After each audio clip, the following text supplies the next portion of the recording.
The news that the CCP is waging a campaign to infiltrate our Parliament is deeply offensive to our sovereignty, though perhaps it's not surprising to those who have been paying attention to the recent collapsed espionage case and uncovering of interference at a UK university. Their attempts to corrupt our democracy and government must be rooted out. We therefore welcome the Counter-Political Interference and Espionage Action Plan as a first step. It's absolutely right that the government implement these measures to challenge Beijing's espionage capabilities in the UK and the transnational repression it exports to our shores. New measures to disrupt proxy organisations, new penalties for election interference and the removal of potentially compromised surveillance equipment have our full backing. However, in the face of persistent, flagrant transgressions by the CCP, this plan by itself is not sufficient. Beijing has tried to bully our government, most recently on permission for the proposed new Chinese embassy in Tower Bridge, warning of consequences if the government does not approve the plans. They have oppressed and intimidated British nationals. We cannot afford to shy away from this challenge and leave key pressing issues unresolved.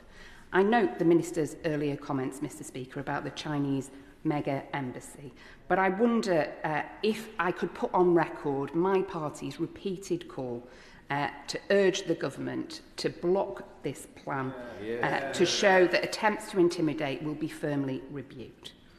I further note the Minister's comments about FIRS, and I wonder if he could update the House on his current thinking about when he may plan to come back with a decision to add China to the enhanced tier of the Foreign Influence Registration Scheme. The Minister has said that the forthcoming elections bill will include measures to safeguard against covert political funding and tougher risk assessment rules for donor recipients and enhanced enforcement powers for the Electoral Commission. This is a good opportunity, Mr Speaker. So could the Minister confirm that this will include donations via cryptocurrency and the associated transparency concerns? And can the Minister confirm that there will also be new risk assessment rules and enforcement powers for donations funnelled through third-party organisations such as think tanks? Minister. Thank you, Mr Speaker. I'm very grateful to her for her broad welcoming of the plan.